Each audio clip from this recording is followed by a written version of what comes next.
Hello, everybody. Welcome to my Walking Dead review. This one is for season 9, episode 4. Well, all this drama with Rick and him leaving the show just really making it feel like it's already episode 4 already. Like, we're already kind of moving along nicely. But, yeah, so this episode had a little bit of a crazy ending. I'm still rattling a few things around in my head about what's going to happen next week, episode 5, and just all the build up really just came to a head in episode 4. Just how all the feelings of not hate.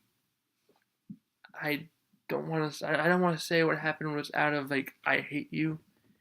It's more of this is wrong. You know it's wrong, and we're gonna show you how wrong it is, and we're gonna do things our way. Because I don't think, yes, Daryl and Rick got into an altercation, but I don't think anything out of that was hate. That was just Daryl was kind of getting fed up of feeling like nobody cared. And like he said, so busy worrying about having faith in all these people, the saviors and everybody else, you don't have the faith in us. And when Daryl says us, it harkens back to I forget what episode it was in, episode one or two, one of the first two, where Daryl mentions the original Atlanta group. It says that group we can do anything. So when he says us, he means groups like that, the original Atlanta group, the current Alexandria group, and to an extent the Kingdom and Hilltop too, because they're allies during the war with the Saviors, so it's different. So this episode was good. I like it, even though not a whole lot happened in it. It was really split up into a few key areas. The intro, I think, was done very well. The show, and what this is, it's kind of brings me back to how they felt, and by they I mean Carol, Daryl, and probably Michonne too. I don't know if Michonne really expressed this, but Daryl and Carol definitely expressed this when they first got to Alexandria. They said living here is going to make us weak. So they were afraid that they would lose their sharpness, their edge, their survival skills by being in a sheltered community situation. And that's where Michonne's at right now. She's going out at night, killing walkers to keep her skills sharp. And basically, that was shot very well. There was nothing special about her going out and killing walkers. We know she sort of has this PTSD thing going on, type drama, past, and all that good stuff. But just the way that was shot contrasts the her going out at night and how she was in the daytime with Rick and Judith. That was a very sharp contrast, and I liked the way that was done. I'm not sure who directed the episode, but it was well done. kudos to everybody involved with that, because I mean it's a simple thing, but it has a, what's the word I'm looking for? It has a certain weight to it, a certain feel to it. That's different than if they just showed her up, she goes out and they kill zombies, up, end of story.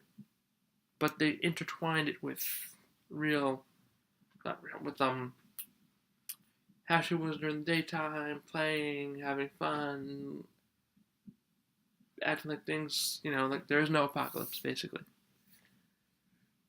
Family fun day. All the time. So that was done very well, and then we have the Negan situation. So Negan's doing a little sit-in hunger strike thing in the cell, and it's very reminiscent to me of Silence of the Lambs. If anybody has seen that movie, great movie. If you haven't, I recommend it. Without getting into specifics, the way Dr. Lecter coerces Clarice Starling to give up personal information by teasing these little tidbits of information that he has that may or may not be true, may or may not have anything to do with a case, but she's going on that faith, on that trust, well, not really trust, just kind of has to do it, I guess, that he's going to provide her with substantial information. The only difference is Michonne is coerced into talking. She's manipulated into talking and bringing up her past. Just by, Negan kind of opens up her emotional side when he talks about his past. Initially, Michonne is like, to hell with you, eat your food, basically, but then she kind of thinks about it and reflects on it, and they have a decent conversation. I'm not going to go back and forth with it, but the gist of it, Negan thinks they're the same. Negan thinks that, yes, they're both survivors, they both do what needs to be done, but they're the same.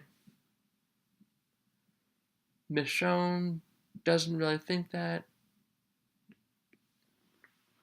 but she keeps getting pulled into this conversation. Negan keeps, reeling her in throughout the entire episode, so that was done rather nicely.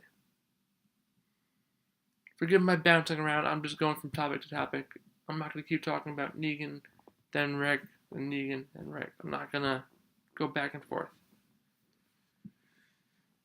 So, but I think that's all I want to say on Negan. I do wish they gave him the long hair like in the comics, but I will take the beard. I will settle for the beard. So, it seems to me that things are playing out with him pretty close to the comics so far.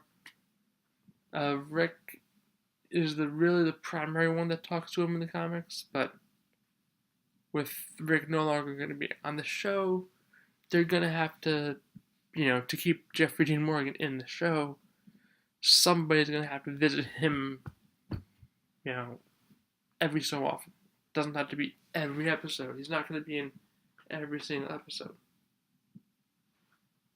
It could be. They could do a little Negan segment every episode, but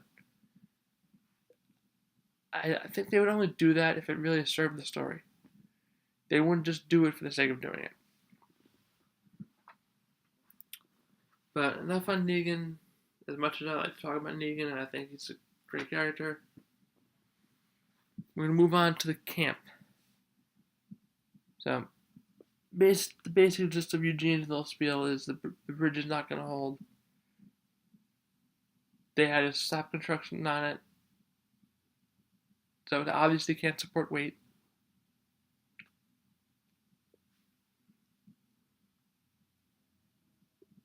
Sorry. So, they're basically packing up. Carol's Carol's leaving, and then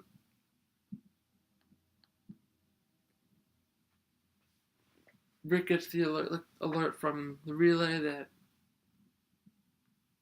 Maggie's heading to Alexandria. He contacts the Alexandria relay and has them hold up Maggie at the gates. Obviously, that relay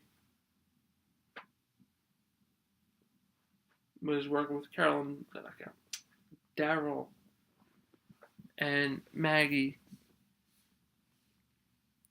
I believe that was somebody from Oceanside.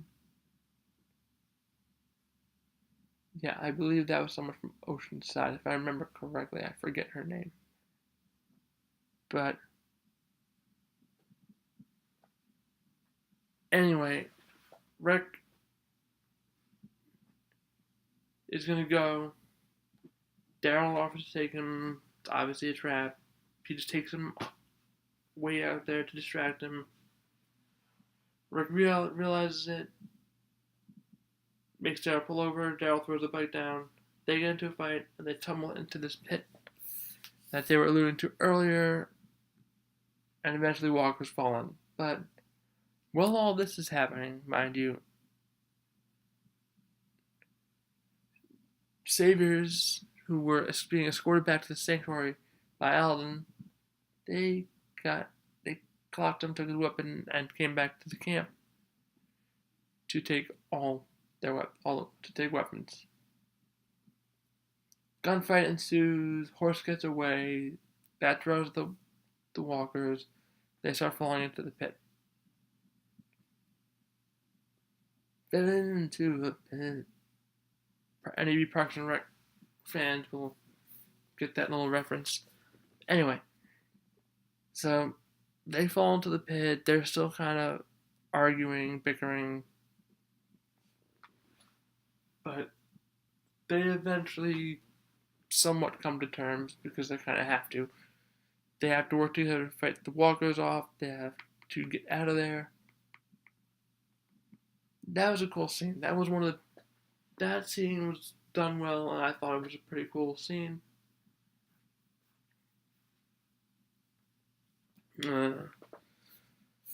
So the gist of the conversation was basically what I said before. Daryl thought, you don't have enough faith in us. Basically saying Rick doesn't think about, Glenn and all them, and Rick thinks about it every day. So we'll see. They obviously don't want Negan to live. So it's a tough situation. You can't really fault Daryl and Maggie for being upset and wanting Negan dead. But I'm gonna do my, devil's advocate / playing from an outsider's perspective. If you look at how things went down back in season 6, yes, Negan's men were gonna kill Daryl, Abraham, and Sasha. Daryl took care of them. Negan wasn't really pissed about that. He kind of knew they were sort of rogues-ish. So I don't think he's too troubled about that. But, Rick not knowing any real information about these people, not watching them, not having first-hand encounter, had not yet encountered them firsthand, just goes off of this information from these people who you just met and just kill everybody in their sleep like that. Now, if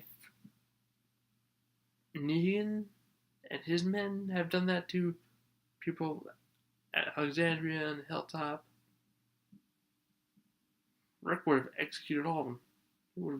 He wouldn't have killed one, two. Second one was unplanned. So, in all honesty, not disparaging Glenn's death and Abraham's death, and that was awful, but Negan, by very definition of eye for an eye, should have just killed all of them. But that's not how he operates. So they got off pretty easy, considering. But I digress.